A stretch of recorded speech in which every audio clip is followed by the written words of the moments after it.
Menyambut pertemuan puncak negara-negara G20 Indonesia di Bali, TVRI hadir dalam acara menuju KTT G20 Indonesia dengan sejumlah informasi menarik untuk Anda. Bersama saya, Happy Guritman, inilah menuju KTT G20 Indonesia. Dari Indonesia, dunia pulih bersama.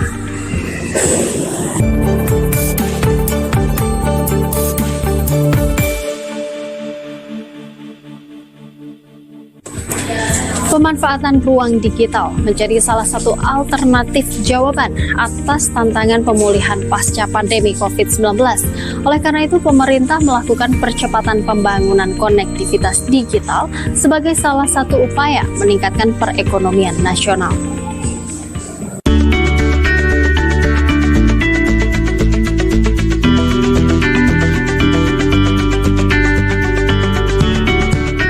Pemanfaatan ruang digital menjadi salah satu alternatif jawaban atas tantangan pemulihan pasca pandemi COVID-19.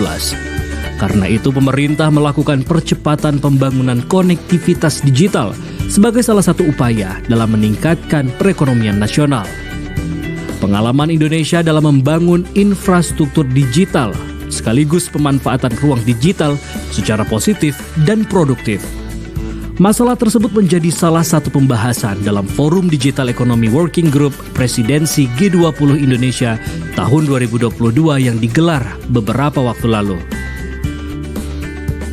Pengamat ekonomi Universitas Syah Kuala, Amri, mengatakan, Indonesia ini kan terdiri dari 17.000 pulau, 83.000 desa, kelurahan, 514 kabupaten kota, 34 provinsi yang terhubung ya dengan laut, pulau dan seterusnya. Jadi tanpa konektivitas digital, saya pikir ekonomi Indonesia agak susah karena kita kan luas sekali. Ini menjadi penting sekali karena kan kita sekarang sudah dalam revolusi industri 4.0. Dari 1.0 sudah kita lewati, 2.0 sudah, 3.0 sudah, sekarang 4. Jadi zaman digital, borderless, zamannya globalisasi, dunia tanpa batas. Jadi untuk membuat batasan negara ini tidak ada sebenarnya lewat digital. Jadi tidak ada ruang lagi, waktu lagi, sudah terkoneksi secara global di seluruh dunia. Cuma dalam konteks Indonesia kan belum terjadi pemerataan. Jadi inti daripada konektivitas digital adalah hubungan, koneksi digital antar daerah, tempat, antar ruang, antar waktu. selama pandemi terjadi pertumbuhan positif di sektor informasi dan komunikasi. Sektor inilah yang menjadi tulang punggung sektor digital yang tetap tumbuh positif selama 3 kuartal berturut-turut di tahun 2020. Sementara ketika sektor lain mengalami perlambatan, sektor digital terus meningkat 10,58% secara year on year dan itu terus tumbuh sampai sekarang.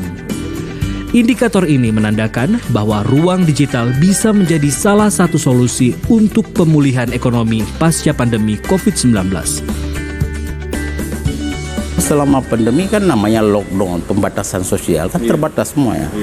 Jadi aktivitas UMKM menjadi terbatas. Dengan ada konektivitas digital ini, maka mereka kan bisa menjual produk ini.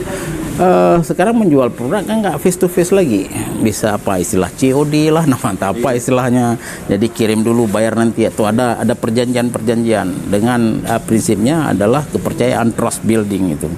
Dan konektivitas digital ini menjadi penting. Karena itu pemanfaatan konektivitas digital menjadi penting. Website, digital marketing itu menjadi penting. Jadi menjual lewat digital, karena semua informasi kan kita peroleh sekarang lewat HP, lewat internet.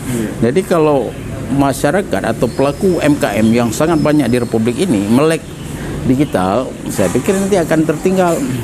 Nah, menjual produk itu kan bisa lewat digital marketing, bisa website, bisa Instagram, bisa WhatsApp dan seterusnya. Semua fasilitas internet. Isu transformasi ekonomi berbasis digital yang dibahas dalam Forum G20 Indonesia menjadi penting bagi negara-negara berkembang termasuk Indonesia. Optimalisasi teknologi digital dapat dilakukan utamanya untuk memberdayakan usaha mikro kecil dan menengah atau UMKM. Optimalisasi ekonomi ini sekaligus untuk meningkatkan inklusi keuangan sebagaimana arahan dari Presiden Joko Widodo.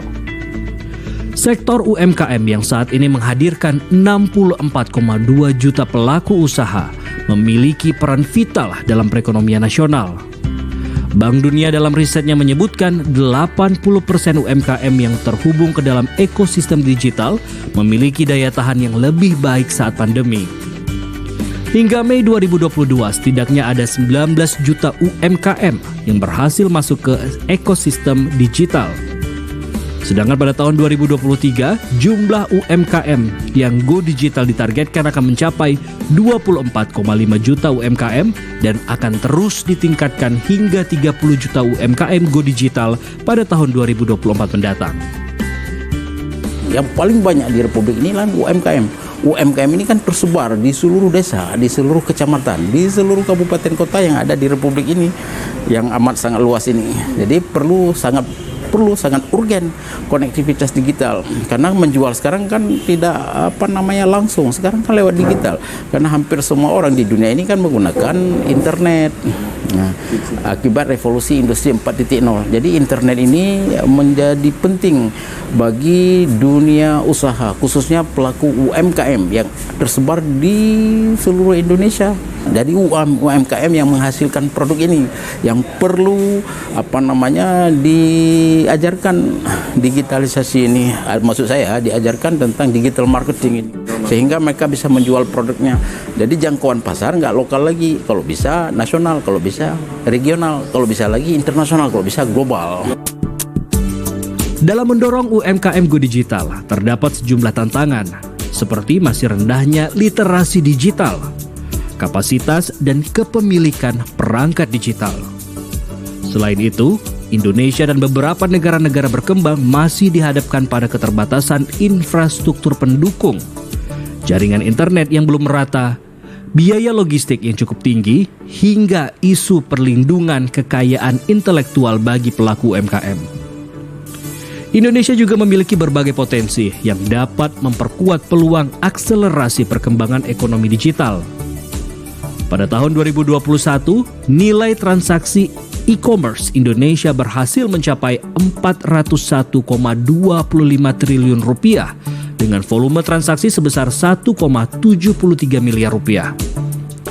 Presidensi G20 Indonesia terbuka dan mendukung kerjasama dengan berbagai pihak, baik antara pemangku kepentingan dalam negeri maupun juga kerjasama dengan negara-negara G20 dan organisasi internasional. Pemerintah Indonesia pun terus gencar melakukan berbagai inisiatif dalam rangka mempercepat program keuangan inklusif pada semua kelompok masyarakat dengan menerbitkan berbagai regulasi pendukung.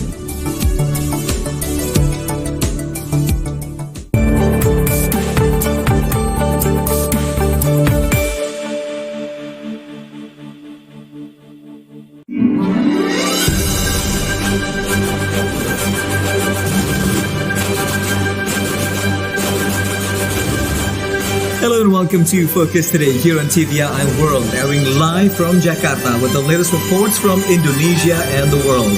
24-hour channel broadcasting in English with the latest, most comprehensive information on Focus Today.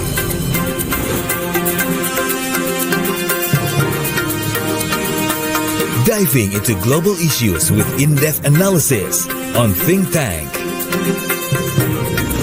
Battleship maneuvering exercise, various battleships. Introducing the new strengths of Indonesia's artillery on national defense. Illustrating the beauty and uniqueness of diverse Indonesian culture on beautiful Indonesia. Namely, orang utan. Yang terhormati Menteri Keuangan Republik Indonesia. Keuangan Sri Mulyani mengajak rombongan tamu dari negara G20. And don't miss out on exclusive coverage on Indonesia's G20 presidency on G20 Finance Track. All presented to you right here on TVRI World.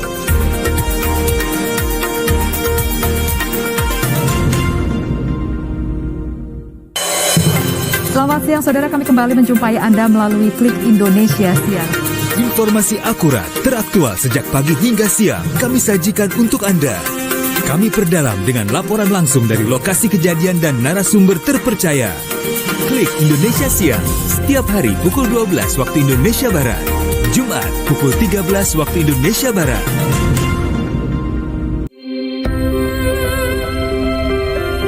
Inspiratif, perjuangan anak bangsa, mewujudkan asa dan cita-cita untuk membangun negeri. Hari ini aku melihat sisi lain seorang Rahma. Jelas terlihat dari keluasan tangan saat memainkan Inspirasi Indonesia, Senin sampai Sabtu pukul 11.30 waktu Indonesia Barat. Minggu pukul 10.30 waktu Indonesia Barat.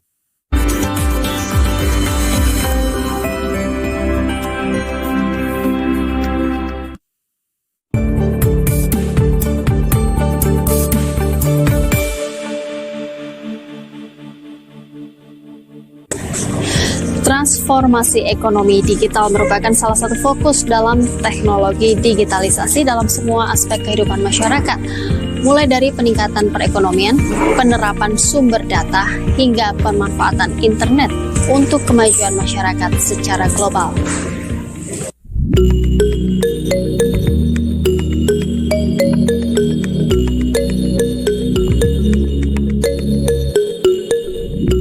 Salah satu tema transformasi digital Kominfo menggelar Digital Economy Working Group atau DEWG yang merupakan bagian dari rangkaian agenda jalur Sherpa Presidensi G20 Indonesia. Transformasi digital adalah isu prioritas yang dijalankan Kemenkominfo yang mengarah pada konektivitas digital pasca pemulihan pandemi COVID-19. Isu lain yang diusung Indonesia adalah literasi digital dan keterampilan digital serta arus data lintas batas negara. Setelah melakukan 4 putaran sidang dalam pertemuan Digital Economy Ministerial Meeting DEMM, membuat kesepakatan terkait dengan ekonomi digital di negara-negara G20 yang disepakati sebuah dokumen yang bernama Digital Economy Minister Meeting. Dokumen tersebut menjadi 2 bagian, yakni kesepakatan substantif yang tercapai di bidang ekonomi digital dengan 3 isu prioritas. Isu yang pertama adalah konektivitas dan pemulihan pasca pandemi COVID-19 yang harus berpusat pada publik dengan menyikapi keamanan digital sebagai kunci keberlanjutan bisnis. Dokumen tersebut disambut baik oleh para delegasi untuk membuat inovasi digital. Kedua, keamanan dan literasi digital yang berhasil disusun saat DEMM terkait dengan petunjuk teknis tentang kecakapan dan literasi digital dengan tujuan agar bisa menjadi pedoman kebijakan kecakapan digital dan literasi digital di negara G20. Ketiga adalah pertukaran data cross-border. Inisiatif ini diapresiasi usulan Indonesia Data Flow yang dibarengi dengan keadilan, transparansi, dan keabsahan. Menurut pengamat ekonomi Universitas Syahkuala, Rustam Effendi mengatakan, konektivitas kita ini adalah sebuah keniscayaan. Kalau kita mau terhubung dalam konteks domestik ataupun dalam konteks nasional maupun global, ya. Nah, jadi pertemuan G20 misalnya, bagaimana ini bisa menghubungkan kita dengan dunia luar. Kita punya pelaku usaha, ekonomi, bisnis, dan segala macam, dan mungkin tidak bertemu dengan physically, tapi kita bisa bertemu lewat bantuan alat-alat digital ini. Jadi ini sebuah kontribusi yang sangat luar biasa saya lihat. Teknologi memberi dampak pada berbagai aspek dalam kehidupan, terutama pada lifestyle sehari-hari. Dahulu, uang mutlak harus dibawa-bawa. Tetapi kini tidak masalah apabila tidak membawa uang karena sudah ada e-wallet. Justru sekarang smartphone merupakan hal yang wajib dibawa karena semua sarana seperti pembayaran dan komunikasi telah ada di dalamnya. Kita telah mengenal ada 4M, yaitu man, method, machine, money. Sementara jika berbicara mengenai sumber daya, maka akan masuk pada M yang kelima, yaitu material. Dalam konsep transformasi digital, pola pikir yang dijadikan acuan adalah digitalisasi. Sekarang sumber daya fisik dapat ditransformasikan menjadi sumber daya digital yang berbasis byte, sehingga dampaknya dapat mengurangi beban pembiayaan dalam perusahaan. Kalau kita melihat bahwa sekarang ini kan dunia sudah terhubung, ya. Kalau dulu ketika saya sampaikan soal pasar, soal apa itu market, yang tampak kan hanya wujud fisiknya, ada gedung, ya kan, ada tempat, ada meja, ada pembeli, ada penjual, bertemulah dia. Dan tidak pernah kita bayangkan bahwa saat ini itu sudah terdapat itu transformasi, bahwa wujud pasar itu tidak lagi wujud fisik. Kalau menggunakan dengan pola-pola yang konvensional, ya, kita bertemu fisik segala macam, itu tidak optimal. Nah, inilah sebuah media yang sangat penting yang bisa dimanfaatkan untuk itu. Pertumbuhan platform digital yang kian pesat mampu meningkatkan pasar layanan online dunia hampir 50% sejak awal pandemi, dengan total pendapatan mencapai 466 juta US dollar pada akhir tahun 2021. Sedangkan pada tingkat regional, pasar digital ASEAN juga bertumbuh pesat hingga mampu bertengger pada posisi terbesar ketiga di Asia dan kelima di dunia, serta diproyeksikan akan mencapai 1 triliun dolar Amerika Serikat pada tahun 2030. Nilai ekonomi digital Indonesia juga diprediksi akan mengalami peningkatan hingga 2 kali lipat menjadi 146 miliar dolar Amerika Serikat pada tahun 2025. Untuk itu, pemerintah terus berupaya mengakselerasi transformasi digital guna mendukung peningkatan ekonomi digital Indonesia di masa mendatang.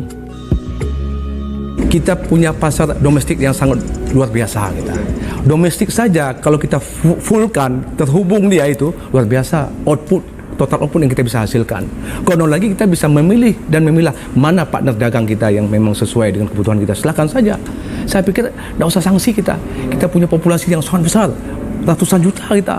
Bagaimana pelaku usaha ini menggunakan ini sehingga dia punya kemampuan daya saing. Market sudah sangat terbuka dan kita punya potensi yang luar biasa. Ya, baik domestik, ya, utamanya dengan populasi kita yang sangat banyak, ini mesti digunakan seoptimal mungkin. Melalui presidensi G20, Indonesia telah menempatkan transformasi digital sebagai salah satu prioritas utama G20. Tujuannya untuk menciptakan pemulihan ekonomi global yang lebih inklusif, terutama melalui digitalisasi UKM, memperluas inklusi keuangan, percepatan literasi dan keterampilan digital, dan reformasi tata kelola data global. Selain itu, perkembangan ekonomi digital di Indonesia saat ini terus berkembang pesat. Berdasarkan data pemerintah, Indonesia memiliki startup terbesar kelima dunia dengan jumlah 2.931 startup. Bahkan Indonesia terus menjadi magnet startup di Asia Tenggara dengan persentase investasi sebesar 42% dari nilai transaksi yang mencapai 5,96 dolar Amerika Serikat atau setara dengan 85,8 triliun rupiah di tahun 2021.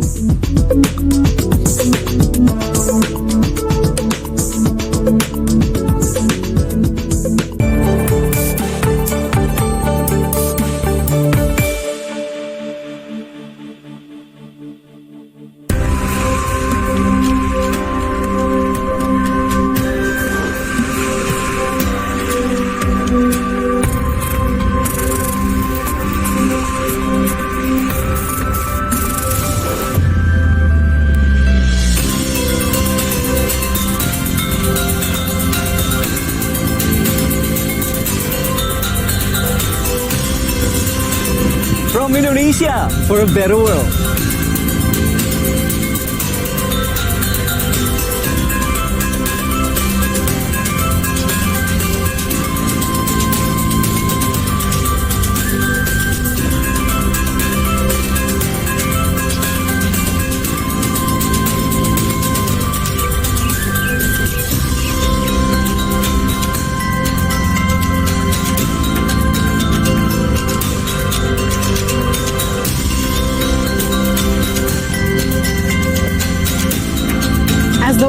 economy is still strongly affected by the COVID-19 pandemic, Indonesia, holding the 2022 G20 presidency, encourages world countries to work together to achieve a stronger and more sustainable world recovery. Recover together, recover stronger.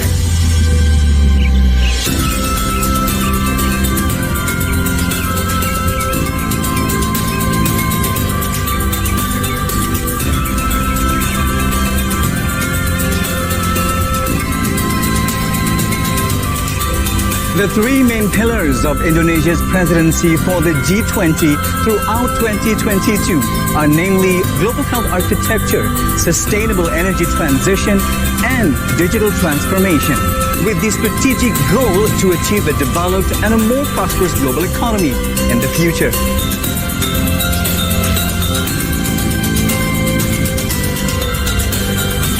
Be the witness to a series of historical events across the nation as we present to you Indonesia's presidency leading to the G20 summit only on TVR World.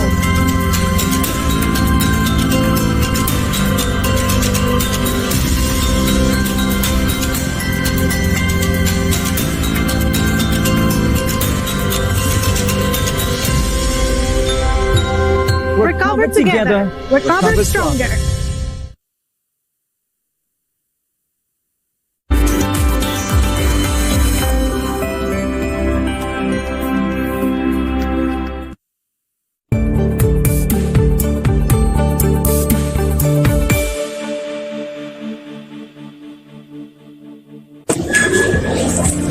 Perempuan memegang peran penting dalam pertumbuhan dan pembangunan ekonomi pasca pandemi COVID-19.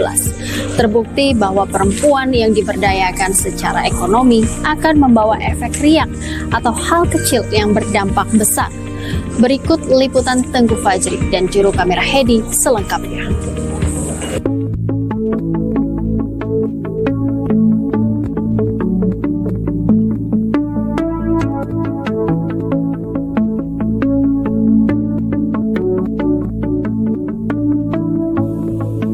Perempuan merupakan tulang punggung pemulihan global dari pandemi COVID-19.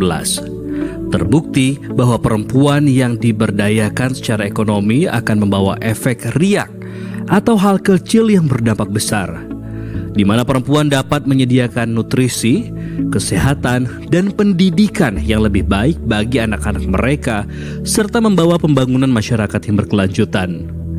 Pandemi COVID-19 memberikan dampak yang signifikan terhadap perempuan akibat kehilangan mata pencaharian, terlebih banyak perempuan yang bekerja di sektor informal, rentan, dan upah rendah. Hal ini pun menyebabkan lebih banyaknya perempuan yang mengalami kemiskinan ekstrim serta memperlebar kesenjangan gender. Hal itu membuat pada pandemi COVID-19 yang juga menyebabkan meningkatnya pekerjaan perawatan tidak dibayar atau unpaid care work yang sebagian besar dilakukan oleh perempuan. Seharusnya kan perempuan Indonesia saat ini bukan hanya menjadi pengguna. Jadi sekarang kan perempuan Indonesia itu seolah-olah hanya menjadi penikmat produk. Kita harus menghasilkan produk sebenarnya, tapi dengan kondisi pandemi kemarin kita online-nya udah mulai bagus, udah ada yang berkarya, yang membeli, jadi udah sudah seimbang begitu. Ke depan sebenarnya untuk lebih luasnya lagi penglibatan perempuan di dalam ranah ekonomi itu yang kita harapkan. Selain itu, saat ini partisipasi perempuan Indonesia dalam parlemen masih sangat rendah. Menurut data dari World Bank 2019, negara Indonesia menduduki peringkat ke-7 se-Asia Tenggara untuk keterwakilan perempuan di parlemen. Rendahnya angka keterwakilan perempuan di parlemen sedikit banyak dari pengaruh terhadap isu kebijakan terkait kesetaraan gender dan belum mampu merespon masalah utama yang dihadapi oleh perempuan. Saat ini, partisipasi perempuan Indonesia masih di bawah 30%. Pentingnya peningkatan partisipasi perempuan pada saat pengambilan keputusan politik dapat lebih akomodatif dan substansial. Selain itu, menguatkan demokrasi yang senantiasa memberikan gagasan terkait pro perempuan dan anak di ruang publik. Begitu aja belum cukup, karena yang diharapkan itu adalah bagaimana keterlibatan perempuan itu full. Jadi enggak hanya keterlibatan fisiknya, tetapi juga inherent dengan keterlibatan yang lain begitu. Jadi ini proses. Dia bergerak sih, enggak jalan di tempat. Tapi kalau kita berharap proses ini sangat maksimal, itu belum. Ya, jadi di beberapa negara misalnya bukan hanya pencalonan, tetapi kewajiban untuk terpilihnya perempuan. Nah, kalau itu dikeluarkan oleh pemerintah kita itu lebih mantap. Tapi kan sekarang belum, baru di level pencalonan. Akses, partisipasi, kontrol, dan manfaat. 4 faktor tersebut yang menjadi tolak ukur kesenjangan gender dalam konteks pembangunan antar perempuan dan laki-laki, yakni dalam akses dan kontrol terhadap sumber daya pembangunan, partisipasi dalam kegiatan pembangunan dan pengambilan keputusan, serta mendapat manfaat dari hasil pembangunan. Jika ketidakadilan pada faktor-faktor tadi terjadi pada mereka atau perempuan dan laki-laki, maka hal tersebutlah yang akan melahirkan masalah-masalah dalam pembangunan. Sedangkan menurut laporan Global Gender Gap Index 2021 yang dikeluarkan oleh World Economic Forum 2021, Indonesia memiliki skor 0,688 untuk kesenjangan gender secara keseluruhan dengan peringkat 101 secara global. Indikator yang diukur dalam gender gap tersebut diantaranya dari sektor ekonomi, pendidikan, kesehatan, dan pemberdayaan politik dengan cara poin capaian pada pemberdayaan politik atau political empowerment yang paling rendah. Saat ini kesetaraan gender menentukan kemajuan bangsa di masa kini dan masa depan. Kalau laki-laki dan perempuan tidak setara, bagaimana kita mampu mencapai pembangunan yang optimal dan tidak hanya pembangunan yang maksimal? Oleh karena itu, pengarusutamaan gender menjadi strategi yang ditawarkan. Perempuan Indonesia itu harus cerdas. Dengan cerdas kita bisa melakukan banyak hal. Jadi kecerdasan itu yang utama. Kemudian di level kecerdasan kita harus mampu memainkan bidang-bidang apa yang kita akan geluti. Jadi ada spesifikasi bidang. Ya, kalau perlu jangan ambil bidang yang banyak ditekuni oleh laki-laki. Tapi cari bidang yang itu jarang ditekuni oleh laki-laki. Itu kan tingkat kecerdasan di situ. Menjawab tantangan dalam mengurangi kesenjangan gender, Kemen PPPA berupaya untuk menjalankan 5 arahan Presiden, yakni peningkatan pemberdayaan perempuan dalam kewirausahaan yang berperspektif gender, peningkatan peran ibu dan keluarga dalam pendidikan, pengasuhan anak, penurunan kekerasan terhadap perempuan dan anak, penurunan pekerja anak, dan pencegahan perkawinan anak. 5 arahan Presiden tersebut sangat berkolerasi dalam mengatasi kesenjangan gender di Indonesia dengan melibatkan berbagai elemen masyarakat untuk ikut berperan, seperti melalui kementerian atau lembaga, kelompok anak, keluarga, satuan pendidikan, dan lingkungan.